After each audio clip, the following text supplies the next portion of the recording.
Part 2. The Local Universe. Paper 32. The Evolution of Local Universes. A local universe is the handiwork of a creator son of the Paradise Order of Michael. It comprises 100 constellations, each embracing 100 systems of inhabited worlds. Each system will eventually contain approximately 1,000 inhabited spheres. These universes of time and space are all evolutionary. The creative plan of the Paradise Michaels always proceeds along the path of gradual evolvement and progressive development of the physical, intellectual, and spiritual natures and capacities of the manifold creatures who inhabit the varied orders of spheres comprising such a local universe. Urantia belongs to a local universe whose sovereign is the God-man of Nebadon, Jesus of Nazareth, and Michael of Salvington. And all of Michael's plans for this local universe were fully approved by the Paradise Trinity before he ever embarked upon the supreme adventure of space. The sons of God may choose the realms of their creator activities, but these material creations were originally projected and planned by the Paradise architects of the Master Universe. 1. Physical emergence of universes. The pre-universe manipulations of space force and the primordial energies are the work of the Paradise Master Force organizers, but in the super-universe domains, when emergent energy becomes responsive to local or linear gravity, they retire in favor of the power directors of the super-universe concerned. These power directors function alone in the pre-material and post-force phases of a local universe creation. There is no opportunity for a creator son to begin universe organization until the power directors have effected the mobilization of the space energies sufficiently to provide a material foundation, literal suns and material spheres for the emerging universe. The local universes are all approximately of the same energy potential, though they differ greatly in physical dimensions and may vary in visible matter content from time to time.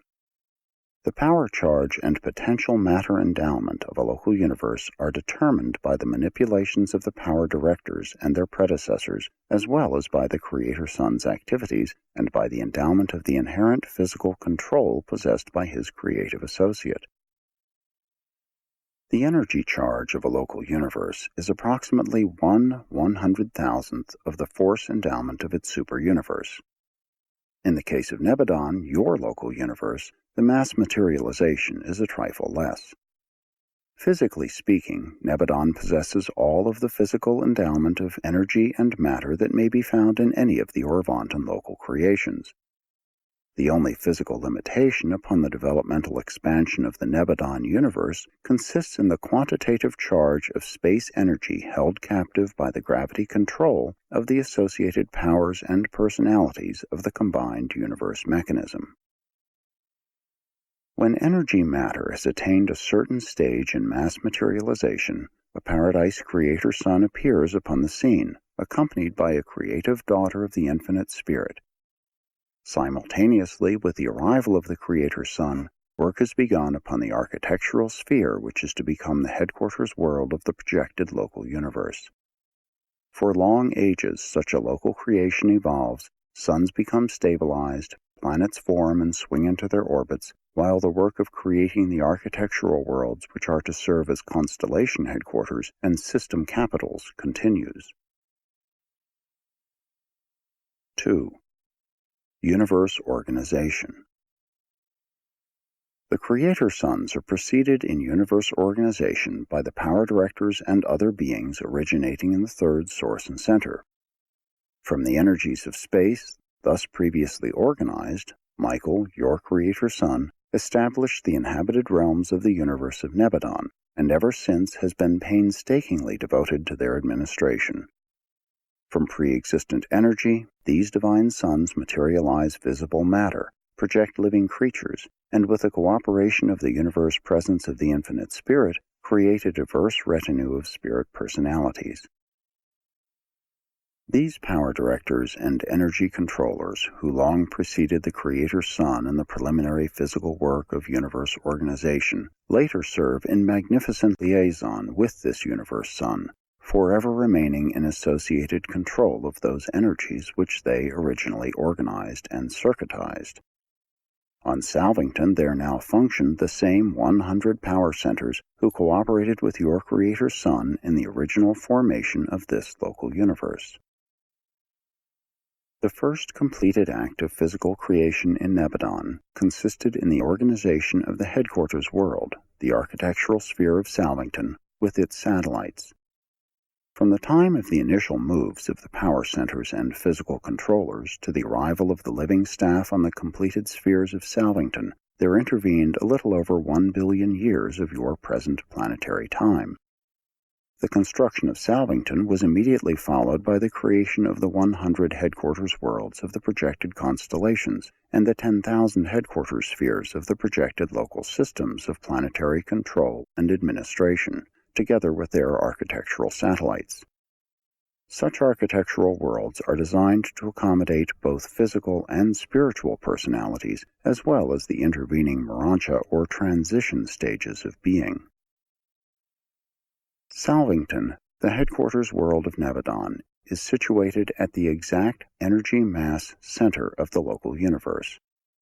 But your local universe is not a single astronomic system, though a large system does exist at its physical center. Salvington is the personal headquarters of Michael of Nebadon, but he will not always be found there. While the smooth functioning of your local universe no longer requires the fixed presence of the Creator Sun at the capital sphere, this was not true of the earlier epochs of physical organization. A Creator Sun is unable to leave his headquarters world until such a time as gravity stabilization of the realm has been effected through the materialization of sufficient energy to enable the various circuits and systems to counterbalance one another by mutual material attraction. Presently, the physical plan of a universe is completed, and the Creator Sun, in association with the Creative Spirit, projects his plan of life creation. Whereupon does this representation of the Infinite Spirit begin her universe function as a distinct creative personality. When this first creative act is formulated and executed, there springs into being the bright and morning star, the personification of this initial creative concept of identity and ideal of divinity. This is the chief executive of the universe, the personal associate of the Creator Sun, one like him in all aspects of character, though markedly limited in the attributes of divinity. And now that the right-hand helper and chief executive of the Creator Sun has been provided, there ensues the bringing into existence of a vast and wonderful array of diverse creatures. The sons and daughters of the local universe are forthcoming, and soon thereafter the government of such a creation is provided, extending from the supreme councils of the universe to the fathers of the constellations and the sovereigns of the local systems, the aggregations of those worlds which are designed subsequently to become the homes of the varied mortal races of will creatures, and each of these worlds will be presided over by a planetary prince. And then, when such a universe has been so completely organized and so repletely manned, does the Creator Sun enter into the Father's proposal to create mortal man in their divine image. The organization of planetary abodes is still progressing in Nebadon, for this universe is, indeed, a young cluster in the starry and planetary realms of Urantia. At the last registry, there were 3,840,101 inhabited planets in Nebadon, and Satania, the local system of your world, is fairly typical of other systems. Satania is not a uniform physical system, a single astronomic unit or organization. Its 619 inhabited worlds are located in over 500 different physical systems. Only 5 have more than 2 inhabited worlds, and of these only 1 has 4 peopled planets, while there are 46 having 2 inhabited worlds. The Satania system of inhabited worlds is far removed from Uversa and that great sun cluster which functions as the physical or astronomic center of the seventh superuniverse. From Jerusalem, the headquarters of Satania, it is over 200,000 light-years to the physical center of the superuniverse of Orvanton, far, far away in the dense diameter of the Milky Way.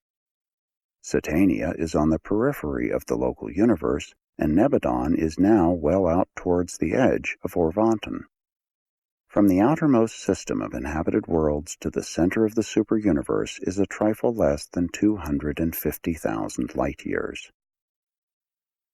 The universe of Nebadon now swings far to the south and east in the superuniverse circuit of Orvanton. The nearest neighboring universes are Avalon, Hensalon, Sansalon, Portalon, Wolvering, Fanoving, and Alvaring. But the evolution of a local universe is a long narrative.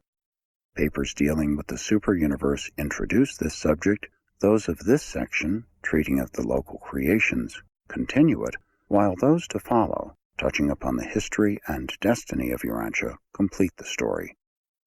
But you can adequately comprehend the destiny of the mortals of such a local creation only by a perusal of the narratives of the life and teachings of your Creator Son, as he once lived the life of man, in the likeness of mortal flesh, on your own evolutionary world.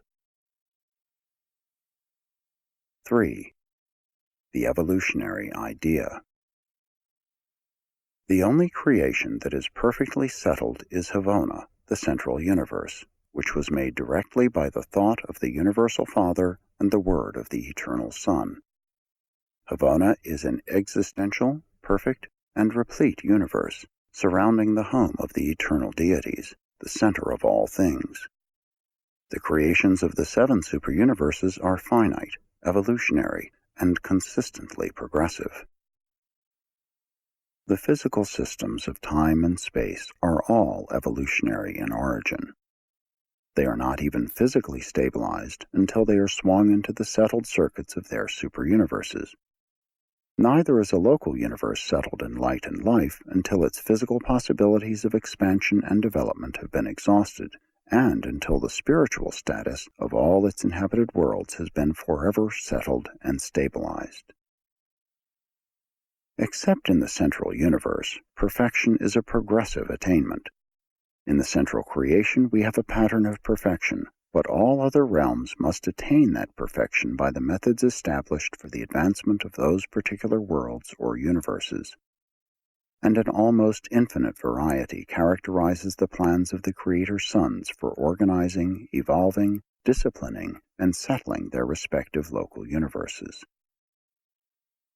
With the exception of the deity presence of the Father, every local universe is, in a certain sense, a duplication of the administrative organization of the central or pattern creation. Although the Universal Father is personally present in the residential universe, he does not indwell the minds of the beings originating in that universe as he does literally dwell with the souls of the mortals of time and space. There seems to be an all-wise compensation in the adjustment and regulation of the spiritual affairs of the far-flung creation. In the central universe, the Father is personally present as such, but absent in the minds of the children of that perfect creation. In the universes of space, the Father is absent in person, being represented by his sovereign sons, while he is intimately present in the minds of his mortal children, being spiritually represented by the pre-personal presence of the mystery monitors that reside in the minds of these will creatures. On the headquarters of a local universe, there reside all those creator and creative personalities who represent self-contained authority and administrative autonomy except the personal presence of the Universal Father. In the local universe, there are to be found something of every one and some one of almost every class of intelligent beings existing in the central universe except the Universal Father. Although the Universal Father is not personally present in a local universe, he is personally represented by its Creator Son, sometime vicegerent of God, and subsequently supreme and sovereign ruler in his own right. The farther down the scale of life we go, the more difficult it becomes to locate, with the eye of faith, the invisible Father. The lower creatures, and sometimes even the higher personalities, find it difficult always to envisage the universal Father in His Creator sons. And so, pending the time of their spiritual exaltation, when perfection of development will enable them to see God in person, they grow weary in progression, entertain spiritual doubts, stumble into confusion, and thus isolate themselves from the progressive spiritual aims of their time and universe. In this way they lose the ability to see the Father when beholding the Creator Son. The surest safeguard for the creature throughout the long struggle to attain the Father during this time when inherent conditions make such attainment impossible is tenaciously to hold on to the truth fact of the Father's presence in His sons. Literally and figuratively, spiritually and personally, the Father and the sons are one. It is a fact. He who has seen a Creator Son has seen the Father. The personalities of a given universe are settled and dependable at the start only in accordance with their degree of kinship to deity. When creature origin departs sufficiently far from the original and divine sources, whether we are dealing with the sons of God or the creatures of ministry belonging to the infinite Spirit, there is an increase in the possibility of disharmony, confusion, and sometimes rebellion, sin. Excepting perfect beings of deity origin, all will creatures in the superuniverses are of evolutionary nature, beginning in lowly estate and climbing ever upward, in reality inward. Even highly spiritual personalities continue to ascend the scale of life by progressive translations from life to life and from sphere to sphere. And in the case of those who entertain the mystery monitors, there is indeed no limit to the possible heights of their spiritual ascent and universe attainment. The perfection of the creatures of time, when finally achieved, is wholly an acquirement, a bona fide personality possession. While the elements of grace are freely admixed, nevertheless, the creature attainments are the result of individual effort and actual living, personality reaction to the existing environment. The fact of animal evolutionary origin does not attach stigma to any personality in the sight of the universe, as that is the exclusive method of producing one of the two basic types of finite intelligent will creatures. When the heights of perfection and eternity are attained, all the more honor to those who began at the bottom and joyfully climbed the ladder of life round by round, and who, when they do reach the heights of glory, will have gained a personal experience which embodies an actual knowledge of every phase of life from the bottom to the top. In all this is shown the wisdom of the creators. It would be just as easy for the Universal Father to make all mortals perfect beings, to impart perfection by His divine word. But that would deprive them of the wonderful experience of the adventure and training associated with the long and gradual inward climb, an experience to be had only by those who are so fortunate as to begin at the very bottom of living existence. In the universes encircling Havona, there are provided only a sufficient number of perfect creatures to meet the need for pattern teacher guides for those who are ascending the evolutionary scale of life. The experiential nature of the evolutionary type of personality is the natural cosmic complement of the ever-perfect natures of the Paradise Havona creatures. In reality, both perfect and perfected creatures are incomplete as regards finite totality. But in the complemental association of the existentially perfect creatures of the Paradise Havona system with the experientially perfected phenalators ascending from the evolutionary universes, both types find release from inherent limitations and thus may conjointly attempt to reach the sublime heights of the ultimate of creature status. These creature transactions are the universe repercussions of actions and reactions within the sevenfold deity, wherein the eternal divinity of the Paradise Trinity is conjoined with the evolving divinity of the supreme creators of the time-space universes, in, by, and through the power-actualizing deity of the Supreme Being. The divinely perfect creature and the evolutionary perfected creature are equal in degree of divinity potential, but they differ in kind. Each must depend on the other to attain supremacy of service. The evolutionary superuniverses depend on perfect Havona to provide the final training for their ascending citizens, but so does the perfect central universe require the existence of the perfecting superuniverses to provide for the full development of its descending inhabitants. The two prime manifestations of finite reality, innate perfection and evolved perfection, be they personalities or universes, are coordinate, dependent, and integrated. Each requires the other to achieve completion of function, service, and destiny. 4. God's relation to a local universe. Do not entertain the idea that, since the Universal Father has delegated so much of himself and his power to others, he is a silent or inactive member of the deity partnership. Aside from personality domains and adjuster bestowal, he is apparently the least active of the paradise deities in that he allows his deity coordinates, his sons and numerous created intelligences, to perform so much in the carrying out of his eternal purpose. He is the silent member of the creative trio only in that he never does aught which any of his coordinate or subordinate associates can do. God has full understanding of the need of every intelligent creature for function and experience, and therefore, in every situation, be it concerned with the destiny of a universe or the welfare of the humblest of his creatures, God retires from activity in favor of the galaxy of creature and creator personalities who inherently intervene between himself and any given universe situation or creative event. But notwithstanding this retirement, this exhibition of infinite coordination, there is on God's part an actual, literal, and personal participation in these events by and through these ordained agencies and personalities. The Father is working in and through all these channels for the welfare of all his far-flung creation. As regards the policies, conduct, and administration of a local universe, the Universal Father acts in the person of his Creator Son.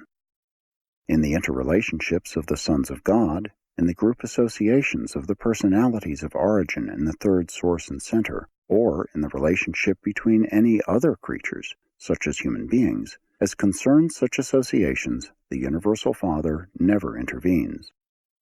The law of the Creator Son, the rule of the constellation fathers, the system sovereigns, and the planetary princes, the ordained policies and procedures for that universe always prevail.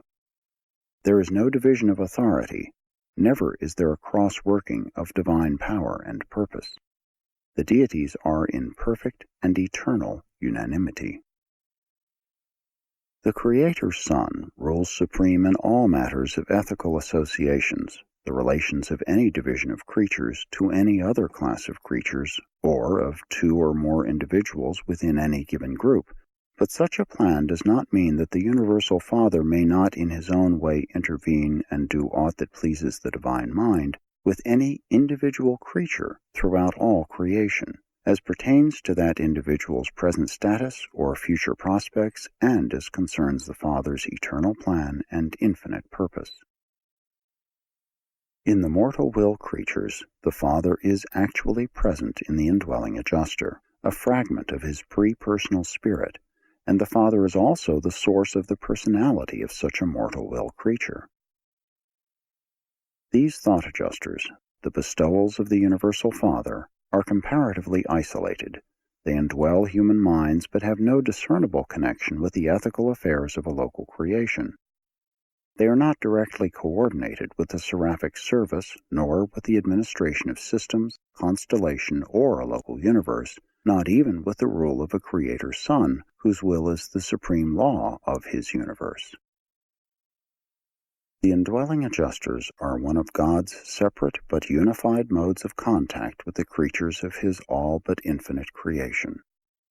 Thus does he who is invisible to mortal man manifest his presence, and could he do so, he would show himself to us in still other ways, but such further revelation is not divinely possible. We can see and understand the mechanism whereby the sons enjoy intimate and complete knowledge regarding the universes of their jurisdiction, but we cannot fully comprehend the methods whereby God is so fully and personally conversant with the details of the universe of universes, although we at least can recognize the avenue whereby the Universal Father can receive information regarding and manifest his presence to the beings of his immense creation. Through the personality circuit, the Father is cognizant, has personal knowledge of all the thoughts and acts of all the beings in all the systems of all the universes of all creation. Though we cannot fully grasp this technique of God's communion with his children, we can be strengthened in the assurance that the Lord knows his children, and that of each one of us he takes note where we were born. In your universe and in your heart, the Universal Father is present, spiritually speaking, by one of the 7 master spirits of central abode and, specifically, by the divine adjuster who lives and works and waits in the depths of the mortal mind. God is not a self-centered personality. The Father freely distributes himself to his creation and to his creatures. He lives and acts not only in the deities, but also in his sons, whom he entrusts with the doing of everything that it is divinely possible for them to do. The Universal Father has truly divested himself of every function which it is possible for another being to perform. And this is just as true of mortal man as of the Creator Son who rules in God's stead at the headquarters of a local universe. Thus we behold the outworking of the ideal and infinite love of the Universal Father. In this universal bestowal of himself, we have abundant proof of both the magnitude and the magnanimity of the Father's divine nature. If God has withheld aught of himself from the universal creation, then of that residue he is in lavish generosity bestowing the thought adjusters upon the mortals of the realms, the mystery monitors of time who so patiently indwell the mortal candidates for life everlasting. The Universal Father has poured out himself, as it were, to make all creation rich in personality possession and potential spiritual attainment. God has given us himself that we may be like him, and he has reserved for himself of power and glory only that which is necessary for the maintenance of those things for the love of which he has thus divested himself of all things else. 5. The eternal and divine purpose. There is a great and glorious purpose in the march of the universes through space. All of your mortal struggling is not in vain. We are all part of an immense plan, a gigantic enterprise, and it is the vastness of the undertaking that renders it impossible to see very much of it at any one time and during any one life. We are all a part of an eternal project which the gods are supervising and outworking. The whole marvelous and universal mechanism moves on majestically through space to the music of the meter of the infinite thought and the eternal purpose of the first great source and center. The eternal purpose of the eternal God is a high spiritual ideal. The events of time and the struggles of material existence are but the transient scaffolding which bridges over to the other side, to the promised land of spiritual reality and supernal existence. Of course, you mortals find it difficult to grasp the idea of an eternal purpose. You are virtually unable to comprehend the thought of eternity, something never beginning and never ending. Everything familiar to you has an end.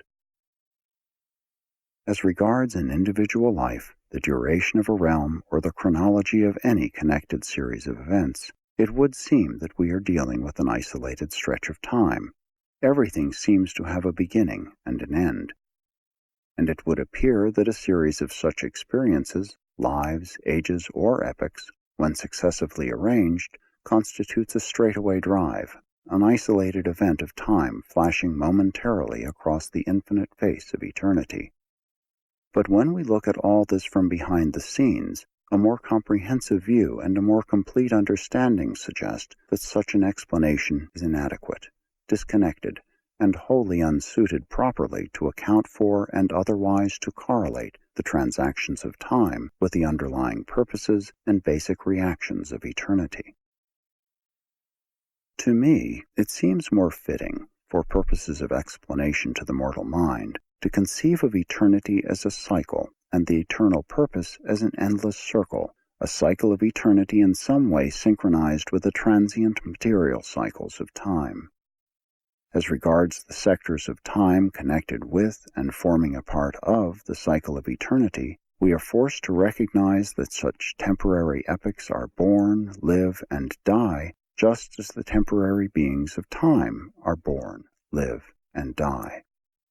Most human beings die because, having failed to achieve the spirit level of adjuster fusion, the metamorphosis of death constitutes the only possible procedure whereby they may escape the fetters of time and the bonds of material creation, thereby being enabled to strike spiritual step with the progressive procession of eternity.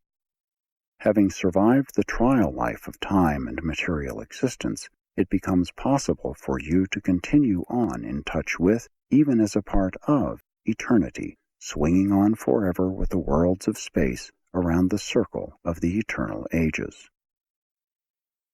The sectors of time are like the flashes of personality in temporal form. They appear for a season, and then they are lost to human sight, only to reappear as new actors and continuing factors in the higher life of the endless swing around the eternal circle.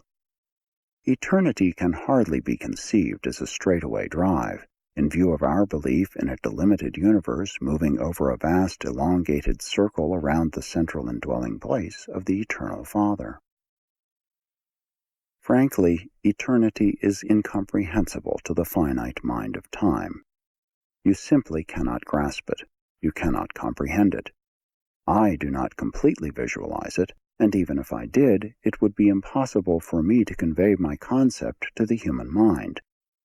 Nevertheless, I have done my best to portray something of our viewpoint, to tell you somewhat of our understanding of things eternal.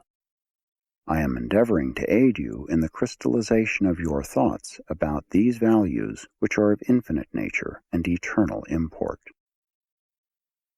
There is in the mind of God a plan which embraces every creature of all his vast domains, and this plan is an eternal purpose of boundless opportunity, unlimited progress, and endless life.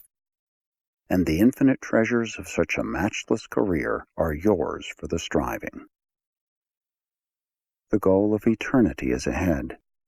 The adventure of divinity attainment lies before you. The race for perfection is on. Whosoever will may enter, and certain victory will crown the efforts of every human being who will run the race of faith and trust, depending every step of the way on the leading of the indwelling adjuster and on the guidance of that good spirit of the universe Son, which so freely has been poured out upon all flesh. Presented by a mighty messenger temporarily attached to the Supreme Council of Nebadon and assigned to this mission by Gabriel of Salvington.